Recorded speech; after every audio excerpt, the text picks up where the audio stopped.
In prison, female or male, you know the hell of prison life. So if you are able to come out of prison and make a change in your life for the better, don't you have some kind of compassion for a brother that's doing hard time or sister that's doing hard time? So God don't need to send no angel after you, because an angel wouldn't know what to do with you. God has to raise one from the midst of you that knows your condition and your suffering, that would have the compassion necessary to work with your condition and mine until he makes us well. So what was the Honorable Elijah Muhammad's motive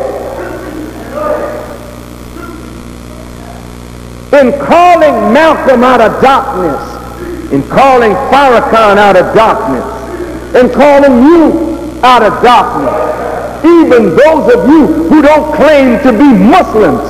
What did you learn from the Honorable Elijah Muhammad, and what was his motive for teaching?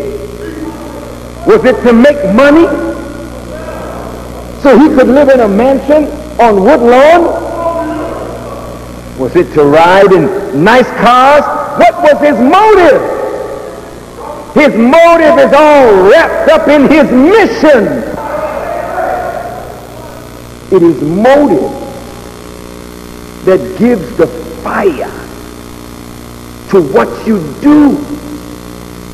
And the more proper the motive, the more sustained the action.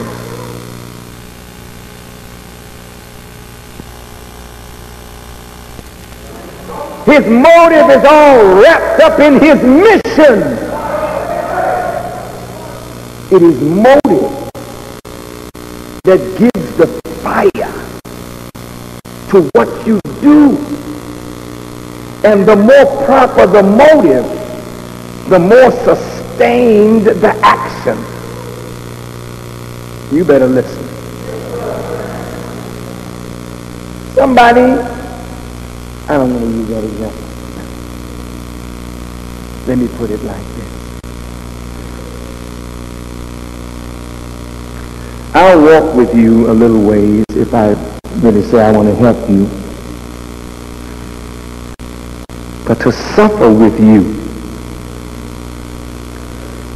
till you make a change in your conduct and in your life may take years.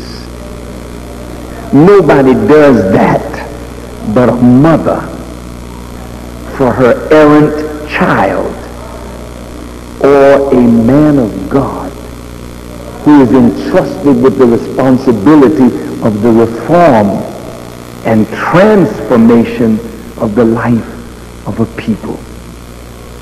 Elijah Muhammad's life was transformed, and he was about the business of transforming human life.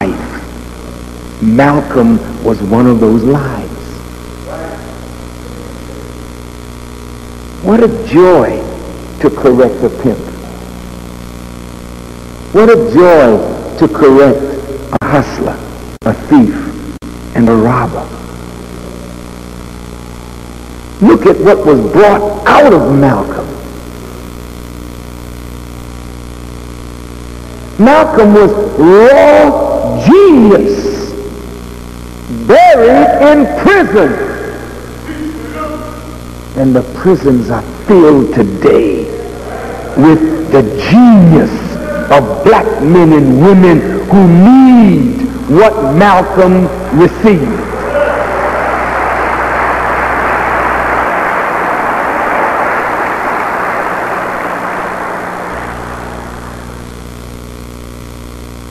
As I mentioned last Sunday, Malcolm didn't just read a dictionary or read Plato and Aristotle and black history and become a teacher that transforms human life. The dictionary has never transformed one individual. Neither has Plato, Socrates, Aristotle, or any of those fellows. And if the Bible alone transforms human life, why isn't your life transformed? If you didn't read it, somebody been reading it to you, and you go to church, a Negro or whatnot, and you come out the same Negro or whatnot that you went in. So your life is not transformed by the reading of a book. You can go to the mosque and sit down and somebody can read ayat or verses of the Quran. That can transform human life. Otherwise, the whole Islamic world would be transformed by the reading of the Quran. It's not the reading. It's not the preaching. The Spirit of God in the revealing of the inner meaning of his words that sink deep into the hearts of the listener and gives the listener the will to start the process of evolutionary change from dust to the manifestation of divine. And I don't care what mosque or church you attend.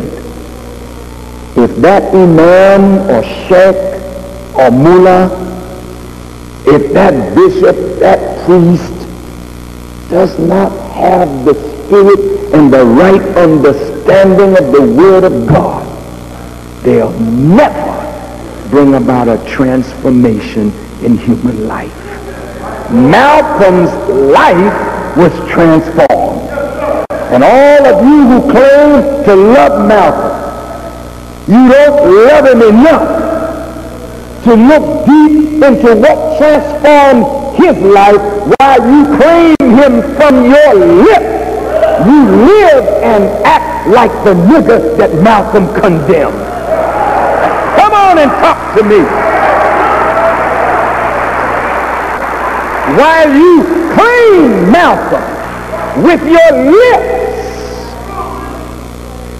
you don't have any power with all that you know to transform the lives of suffering black people.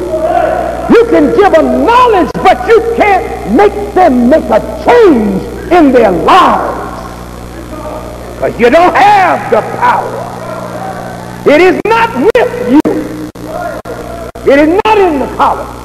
It is not in the university. It's not in Mecca or Medina or in Al-Azhar in Egypt.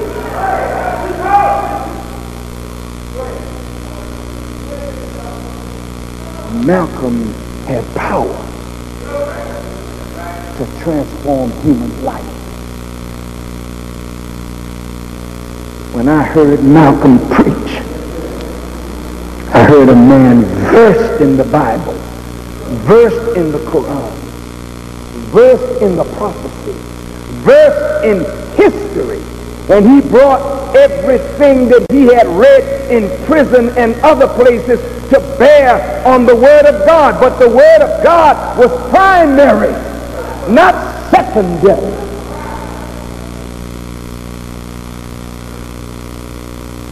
You revolutionists,